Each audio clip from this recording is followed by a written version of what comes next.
Hello everyone, मैं गणेश आप सबका स्वागत करता हूं एक बार फिर से हमारे इस YouTube channel learn with Ganesh में। गाइस, आज मैं आप सबके लिए लेकर आया हूं फर्स्ट ईयर सेकंड सेमेस्टर का एक असाइनमेंट जिसका नाम है द वर्ल्ड आफ्टर 1945, यानी जो हिस्ट्री का असाइनमेंट है वो मैं आपके लिए लेकर आया हूँ। इस असाइनमेंट में 2 क्वेश्चन करने थे और 2 क्वेश्चन 4 में से 2 करने थे। उन 2 क्वेश्चन के बारे में मैंने यहाँ पर पूरी डिटेल में बताया है और पूरा असाइनमेंट ऐसे ही बनाना है आप लोगों को, ठीक है। तो मैं पूरा यहाँ पर एक्सप्लेन नहीं करूँगा, बल्कि शॉर्ट में इन शॉर्ट जल्दी आपको ये बता दूँगा ताकि आपको ज़्यादा वीडियो लंबा ये ना हो और आपको आसानी हो इसे समझने में, ठीक है। हाँ, एक रिक्वेस्ट और करना चाहूँगा कि प्लीज़ गाइज़ आप वीडियो को एक बार ज़रूर पूरा देखें, उसके बाद में स्क्रीनशॉट वगैरह आप वो ले सकते हैं, ठीक है। तो चलिए हम इसको शुरू करते हैं। पहला क्वेश्चन जो है, ये क्वेश्चन नंबर कौन सा है ये आप देख लीजिएगा वहाँ पर, लेकिन जो असाइनमेंट में पहला क्वेश्चन है उसकी मैं बात कर रहा हूँ। वैश्वीकरण से आप क्या समझते हैं, इसके विभिन्न आयामों का वर्णन कीजिए। तो इसमें आपको सबसे पहले इंट्रोडक्शन बताना है, यानी परिचय बताना है, जिसको हम भूमिका भी कहते हैं। इसमें आप बताओगे कि वैश्वीकरण है क्या, ठीक है। वैश्वीकरण के बताओगे कि वैश्वीकरण जो है विश्व का एकीकरण है। ये जो है वैश्वीकरण एक रूपांतरण की प्रक्रिया है जिसमें एक देश दूसरे देश से जो है वो जुड़ता है।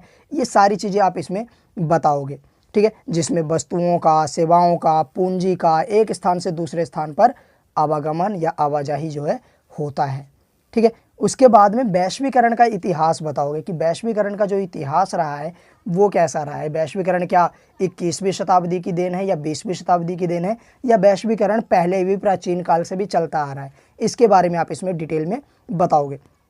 तो मैं आपको बता दूं कि वैश्वीकरण जो है 20वीं शताब्दी की देन नहीं है, बल्कि ये प्राचीन काल से चली आ रही घटना है, ठीक है। वैश्वीकरण प्राचीन काल से ही चली आ रही है। प्राचीन काल में भी लोग एक स्थान से दूसरे स्थान जाया करते थे, यानी कि पूंजी, श्रम और वस्तुओं का आदान प्रदान जो है एक स्थान से दूसरे स्थान पर प्राचीन काल में भी हुआ करता था। हाँ, लेकिन 20वीं शताब्दी में ये व्यापक स्तर पर होता है। जब औद्योगिक क्रांति आती है तो उसके बाद में देश जो है एक दूसरे से ज़्यादा जुड़ने लग जाते हैं और भारत में वैश्वीकरण को 1991 में यानी 1991 में खुले द्वार की नीति के तहत अपनाया गया, ठीक है। तो आप इन सारी चीज़ों को इसमें लिख सकते हैं कि वैश्वीकरण का क्या इतिहास रहा है, ठीक है। आप यहाँ पर इसको देख सकते हैं। हाँ, वैश्वीकरण के अगर कारणों की बात करें तो वैश्वीकरण के कारण भी बता सकते हैं, आप हेडिंग डाल सकते हैं। यहाँ पर मैंने हेडिंग नहीं डाला है, तो आप उसमें बताएंगे कि वैश्वीकरण के क्या कारण रहे हैं। तो वैश्वीकरण के लिए कारण गाइस ये आप देख सकते हैं कि एक जो है प्रौद्योगिकी विकास जो है, जो नए नए आविष्कार जो हुए हैं उसने वैश्वीकरण को बढ़ावा दिया है। साथ ही साथ भारत द्वारा जो खुले द्वार की नीति अपनाई गई है उसने भी भारत में वैश्वीकरण को बढ़ावा दिया है, ठीक है। तो इस प्रकार से आप वैश्वीकरण के कारणों के बारे में जान सकते हैं, ठीक है। इसके अलावा जो लास्ट हमारी हेडिंग आती है, जो मेन टॉपिक है, वैश्वीकरण के विभिन्न आयाम। तो वैश्वीकरण के विभिन्न आयाम में आपको 4 आयाम करने हैं: आर्थिक आयाम, राजनीतिक आयाम, सांस्कृतिक आयाम और प्रौद्योगिकी आयाम। और इनके बारे में आपको डिटेल में बताना है। वैश्वीकरण के आर्थिक आयाम में आपको ये देखना होगा कि वैश्वीकरण का किसी देश या विश्व के ऊपर क्या आर्थिक प्रभाव पड़ा है, ठीक है। इसी को हम इसके आर्थिक आयाम के रूप में जानते हैं, जिसमें हम इसके सकारात्मक प्रभाव और नकारात्मक प्रभाव चाहे तो अलग अलग या एक साथ इसको आप लिख सकते हैं, ठीक है। देन आता है राजनीतिक आयाम। इसी तरीके से किसी विश्व के किसी देश में वैश्वीकरण का राजनीतिक रूप से क्या प्रभाव पड़ा है उसके बारे में आप देखेंगे और इसके सकारात्मक और नकारात्मक पहलुओं को आप इसमें लिखेंगे। देन आता है सांस्कृतिक आयाम। तो सांस्कृतिक आयाम में भी जो है वैश्वीकरण के कारण संस्कृति पर क्या प्रभाव पड़ा है उसके बारे में आप इसमें लिख सकते हैं, ठीक है। इसका सकारात्मक प्रभाव क्या रहा है, नकारात्मक क्या प्रभाव रहा है। नकारात्मक प्रभाव ये देखने को मिलता है कि विकसित देशों की जो संस्कृतियां रही है, जैसे खान पान, रहन सहन, वो जो है गरीब और छोटे देशों पर थोपी जा रही है। जैसे आजकल हम पिज़्ज़ा बर्गर जो खा रहे हैं, ये क्या है, ये हमारे देश की संस्कृति नहीं थी, बल्कि ये पश्चिमी देशों की संस्कृति थी जिसको हम आज अपना रहे हैं। नीली जीन्स का जो प्रचलन है, तो ये सारे जो है वैश्वीकरण का सांस्कृतिक प्रभाव के रूप में देखने को मिलता है। देन आता है प्रौद्योगिकी आयाम।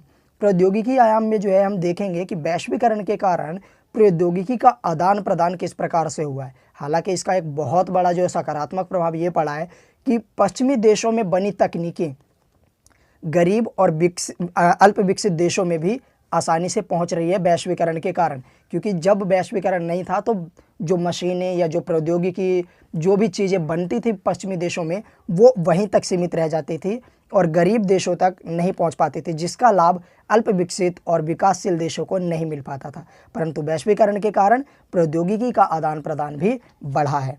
ठीक है, तो ये सारी चीज़ें बताने के बाद आप निष्कर्ष के ऊपर आएंगे और निष्कर्ष में बताएंगे इसके सकारात्मक पहलुओं को। जब भी हम निष्कर्ष लिखते हैं तो उसके नकारात्मक पहलुओं को नज़रअंदाज करते हैं और उसके सकारात्मक पहलुओं पर ज़्यादा जोर देते हैं। ठीक है, तो ये तो था पहला क्वेश्चन। देन अब जब आएंगे आप सेकंड क्वेश्चन के ऊपर, तो सेकंड क्वेश्चन क्या है, शीत युद्ध के कारणों और उसके विभिन्न चरणों की चर्चा करें। इसमें आप इंट्रोडक्शन लिखेंगे कि शीत युद्ध क्या था, कब से कब तक लड़ा गया, किसके बीच में लड़ा गया।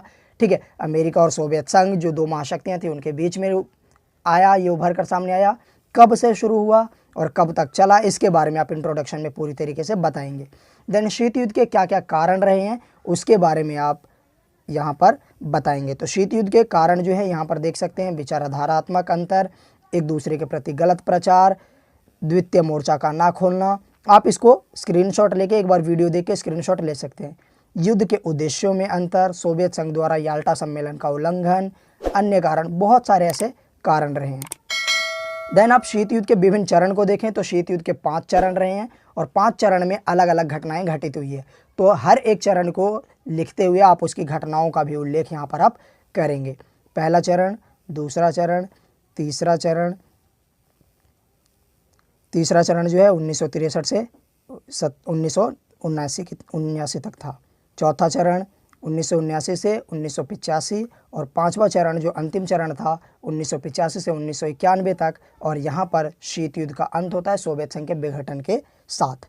देन आप निष्कर्ष लिखोगे। निष्कर्ष में जो है आप ये बताने का प्रयास करोगे कि शीत युद्ध के दौरान विश्व जो है वो कैसा था, यानी एक ध्रुवीय था, दो ध्रुवीय था, शीत युद्ध के बाद उसकी कैसी परिदृश्य रही और वर्तमान समय में क्या स्थिति है विश्व में। ठीक है, तो आप इसको पूरी वीडियो को देखकर एक बार स्क्रीनशॉट ले सकते हैं और उसके बाद में आप अपना असाइनमेंट बना सकते हैं। हाँ, मैं एक चीज़ और कहना चाहूँगा कि आप डिट्टो कॉपी ना करें, क्योंकि अगर कॉपी करेंगे तो जिसका असाइनमेंट ये बना हुआ है उसके ऊपर भी इफेक्ट पड़ेगा और आपके नंबर भी बहुत सारा कटने वाले हैं। ठीक है, तो इस वजह से कॉपी ना करें, थोड़ा बहुत इधर उधर कर सकते हैं आप और इसके बाद में असाइनमेंट बना सकते हैं। ठीक है, आई होप ये वीडियो आपको अच्छा लगा होगा। अच्छा लगे तो वीडियो को में कमेंट कीजिएगा, लाइक कीजिएगा और चैनल को सब्सक्राइब करना मत भूलिएगा। मिलते हैं नेक्स्ट वीडियो में, तब तक के लिए बाय बाय।